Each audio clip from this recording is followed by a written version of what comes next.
What's up, everybody? Happy Monday. Hope all you're having a great day so far. Getting into this episode of Days of Our Lives. I am super happy that Lucas, apologized to Trip.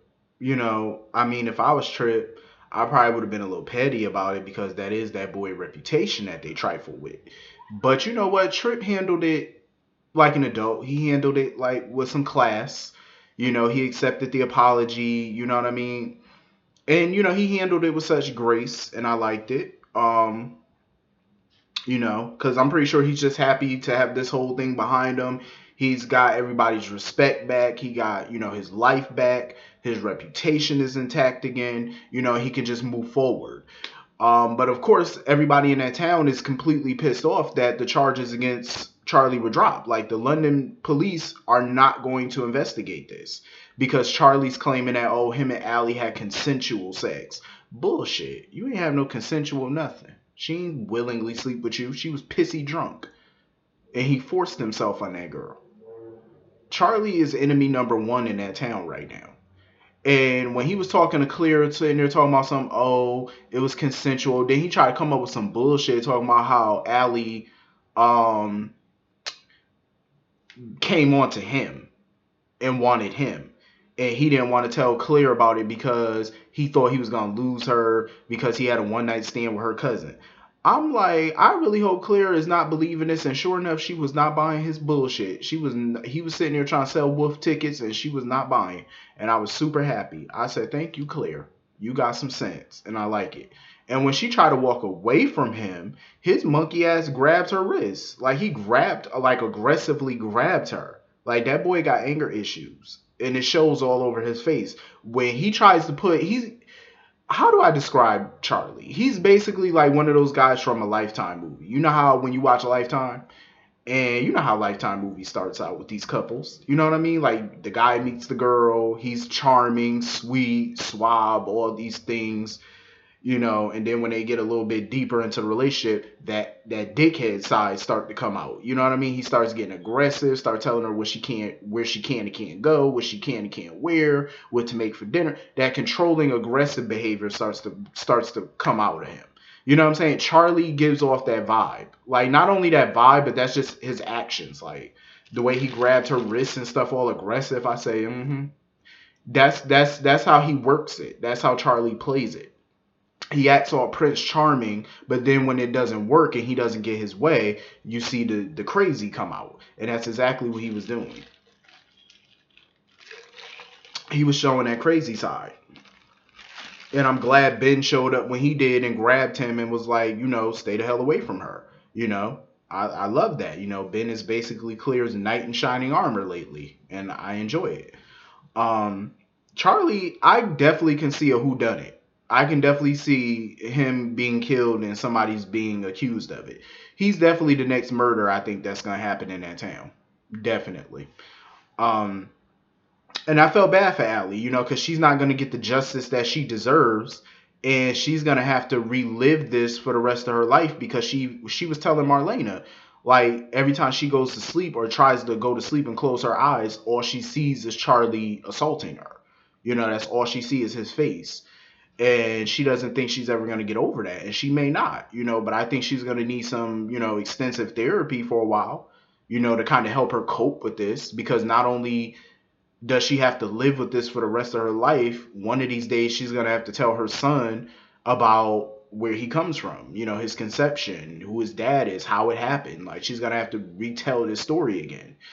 And on top of that, what makes it worse, the bastard who did it is not going to be prosecuted, and he gets to walk around her town free and clear. She has to look at him every time she walks out the door. Anytime she walks through Horton Square or go anywhere in that town, there's a good chance she's going to bump into Charlie. A very good chance. And it happened. It really happened. Like, when her and Lucas was going through the Horton Square, they ran into Charlie. And Charlie got the nerve to sit there talking about, is that my son? Hell no, that ain't your son. Biologically, yeah, that's your son.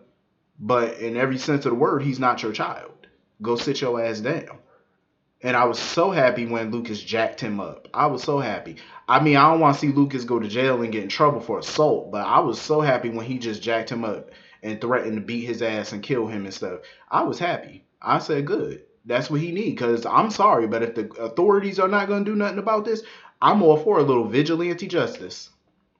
Whoop that ass. I'm all for it. Because I feel like the police dropped the ball on this. Definitely the UK. You know, the UK police definitely dropped the ball. I would any females living out in the UK, I would be scared to live out there because y'all out there getting sexually assaulted and the authorities out there ain't worth a damn.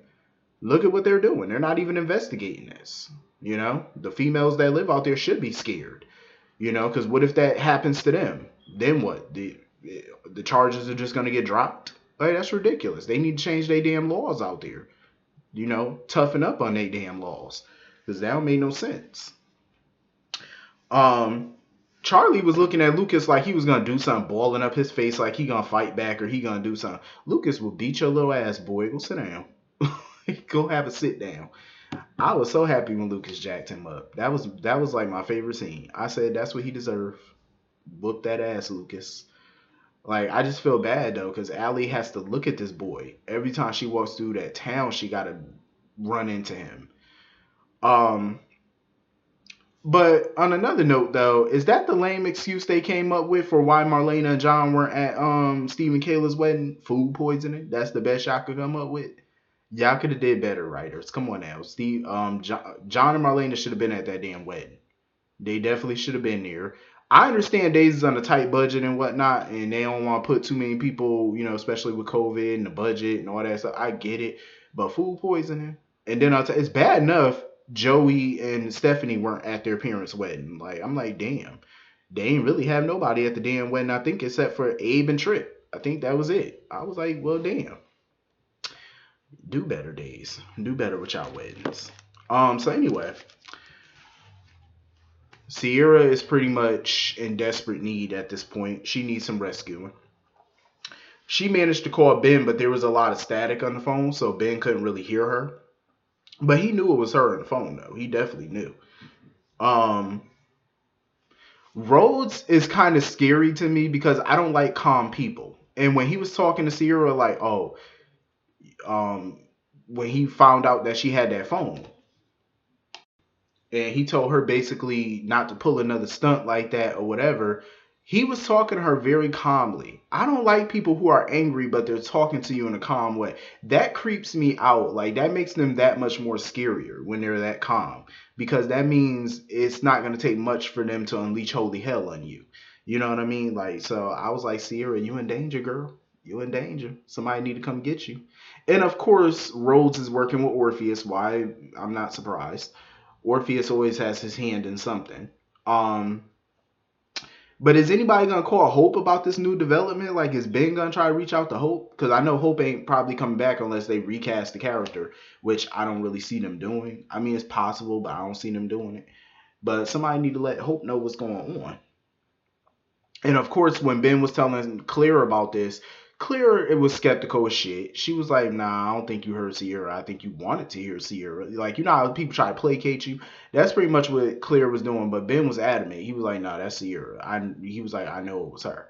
So of course, she tells him, "Let's go to Susan. Like, Susan can help them or whatever." I'm like, Susan is, you know, crazier than a pet coon, but I mean, at this point, that's their best bet. I mean, how else would they find out? Um, so anyway, moving on from that, Nicole, I understand she's trying to, you know, do right by Ava or whatever. Like she's trying to get her some protection because with Charlie walking around free, we already know he's gonna try to do something to Ava again. That's, you know, that's clear. He's definitely gonna try. That's inevitable. You know, Trip came to see Ava or whatever, telling her she could go back to her apartment when she's released, and the locks were changed. I'm like, okay, you changed the locks, but that's not gonna stop Charlie. If he wants to get up in that apartment, his crazy ass gonna get in there. Um, so of course Nicole had this crazy ass idea to have Ava stay with Rafe. Since he's the police commissioner, he could protect her. Rafe was like, hell no. He was like, don't you dare. He said, why the hell would you suggest something like that? He was like, absolutely fucking not. No. And I agree with Rafe though. I mean, she does come from the mob. You know what I'm saying? Like her family's in the mafia. Why she can't just get some guards from her mafia family to protect her? Like why she can't do that? But then again, since Charlie is family, I don't think the rest of the Vitalis will want to kill him or do harm to him because he is family. So it's kind of like putting them in a position where it's like, if Charlie tried to do something, we got to kill our own family member. You know what I mean? But he's trying to kill y'all family. So I don't know. It's kind of messy. So I can understand why Nicole would suggest Rafe. She gets some police protection. Um. So after a while, Rafe he agreed to it. He was like, you know what? She could come stay with me. I cannot wait to see that because I already know that's gonna be insane. Rafe and Ava living under the same roof. That's gonna be hilarious.